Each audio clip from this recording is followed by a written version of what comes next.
अंजली दमानी यांनी धनंजय मुंडे यांच्यावर गंभीर आरोप केलेत। राजश्री मुंडे व्यंकटेश्वरा कंपनीच्या संचालक आहेत आणि धनंजय मुंडे यांच्या पत्नीकडे लाभाचं हे पद कसं असा सवाल टू द पॉइंट मुलाखतीत दमानी यांनी केलाय। वाल्मिक कराडच्या दुसऱ्या पत्नीचं नाव हे ज्योती मंगल जाधव असल्याचं कळतंय। त्या कोण आहेत, त्यांच्या नावाचं सोलापूरमध्ये 4 सातबारा आहेत असा दावा सामाजिक कार्यकर्त्या अंजली दमानिया यांनी केला। ईडीनं या प्रकरणाची चौकशी करावी अशी मागणी दमानिया यांनी ट्विटरवरून केली आहे। बीड प्रकरणामध्ये सीएमकडून उज्ज्वल निकम यांच्या नियुक्तीचे संकेत देण्यात आले आणि उज्ज्वल निकम यांच्या नियुक्तीवरून राजकारण करू नये असा सल्ला मुख्यमंत्री देवेंद्र फडणवीस यांनी विरोधकांना दिलाय।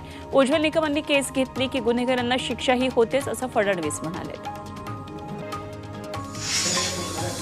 महावितरणच्या वतीनं बसवण्यात येणाऱ्या स्मार्ट मीटरला मनसेनं विरोध केलाय। सोलापूरचे जिल्हाध्यक्ष प्रशांत गिड्ड यांनी महावितरणच्या अधीक्षकांना निवेदन दिले आणि स्मार्ट मीटर बसवण्याचं काम हे तातडीनं थांबवा, अन्यथा मनसे स्टाईलनं आंदोलन करण्याचा महावितरणला इशारा दिलाय। अकोल्यातल्या शासकीय वैद्यकीय महाविद्यालय आणि सर्वोपचार रुग्णालयाचा काँग्रेसचे आमदार साजिद खान पठाण यांनी आढावा घेतला आणि सर्वोपचार रुग्णालयात येणाऱ्या रुग्णांची गैरसोय होणार नाही याची दक्षता घ्यावी असे निर्देश यावेळी आमदारांनी यंत्रणेला दिले। त्याचबरोबर आमदार पठाण यांनी रुग्णांशी हा संवाद साधला। खासगी दवाखान्यामध्ये रुग्णांची लूट होते, रुग्णांकडून अनियंत्रित पद्धतीने पैसे उकळले जातात। यावर नियंत्रण आणण्यासाठी लवकरच कायदा करणार असल्याची माहिती आरोग्यमंत्री प्रकाश आंबेडकर यांनी दिली।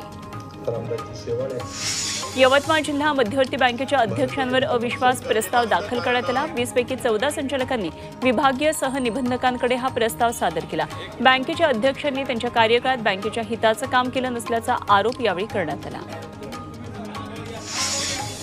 देशाचे पंतप्रधान नरेंद्र मोदी आज त्यांच्या हस्ते स्वामित्व योजनेचा शुभारंभ होणार आहे आणि पालघरमधल्या 533 गावांना मालमत्ता पत्रकाचं वाटप करण्यात येणार आहे। स्वामित्व योजनेअंतर्गत जिल्ह्यातील 767 गावांमध्ये ड्रोन फ्लाइंग करण्यात आलं असून याचं वाटप आज ग्रामपंचायतीमार्फत केलं जाणार आहे। बेलापूर ते पेंधर 20 जानेवारीपासून गर्दीच्या वेळी मेट्रोच्या फेऱ्या वाढवण्यात येणार आहेत। सकाळी 7 ते 10 आणि संध्याकाळी 5 ते 8 दरम्यान या मार्गावर दर 10 मिनिटांनी मेट्रो धावणार आहे। मेट्रोला वाढता प्रतिसाद पाहता सिडकोनं हा निर्णय घेतलाय, त्यामुळे तळोजा आणि खारघरमधील चाकरमान्यांना याचा फायदा होईल। पुणे जिल्ह्यामध्ये ड्रोनद्वारे चित्रीकरणासाठी 7 दिवस आधी पोलिसांची परवानगी घ्यावी लागणार आहे। दहशतवादी कारवायांमध्ये ड्रोन कॅमेऱ्याद्वारे टेहळणी होऊन त्याचा अतिरेकी कारवायांमध्ये उपयोग केला जाण्याची शक्यता आहे। गैरप्रकार टाळण्यासाठी जिल्हा प्रशासनानं हा निर्णय घेतला आहे। राज्यातील आश्रमशाळेत अध्यापनाची वेळ बदलण्यात आली आहे। 26 जानेवारीच्या आत नवीन वेळापत्रक जाहीर करणार असल्याचं राज्याचे आदिवासी विकास मंत्री अशोक उईके यांनी जाहीर केलं आणि त्याचबरोबर यापुढे विद्यार्थी डीबीटीसाठी कुठलाही निधी कमी पडणार नाही आणि तो तातडीनं दिला जाईल असं यावेळी उईके म्हणाले। गोंदियात रस्ता सुरक्षा सप्ताहानिमित्तानं वॉकेथॉनचं आयोजन करण्यात आलं। यावेळी विद्यार्थ्यांनी रस्ता सुरक्षा प्रबोधनपर पथनाट्य सादर केलं आणि त्याचबरोबर नागरिकांना फुटपाथ नसेल तर अशा रस्त्यावरून उजव्या बाजूस चालण्याचं आवाहन केलं।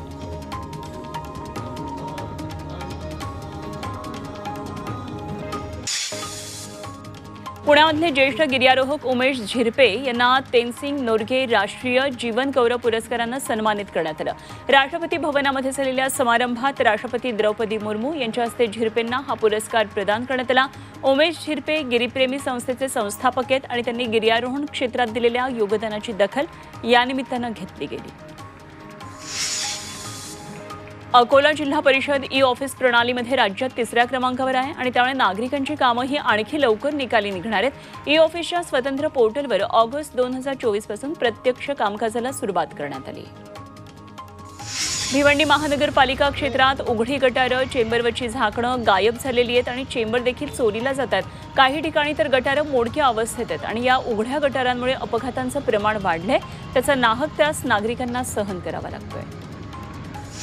अकोल्यातल्या बस स्थानक परिसरामध्ये मोठ्या प्रमाणात कचऱ्याचा ढीग साचलाय, त्यामुळे या ठिकाणी दुर्गंधी पसरली आहे। मात्र या कचऱ्यामुळे प्रवाशांच्या आरोग्याचा प्रश्नही निर्माण झालाय, तरी स्थानकाच्या या दुरावस्थेकडे प्रशासन दुर्लक्ष करत असल्याचं दिसून येतंय।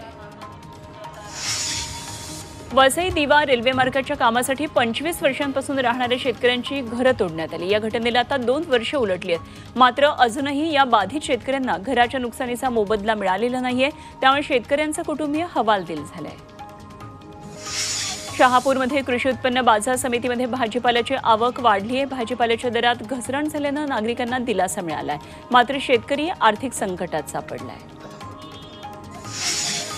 वाशिममध्ये यंदा रब्बीच्या हंगामात करडईच्या क्षेत्रात दुप्पट वाढ झाली आहे। जिल्ह्यामध्ये सरासरी 391 एकर क्षेत्रावर करडईची पेरणी अपेक्षित होती, मात्र यंदा 758 हेक्टर क्षेत्रावर रब्बीची पेरणी झाली आहे, तर शेतकरी पुन्हा जुन्या पिकाकडे वळत असल्याचं दिसून येत आहे।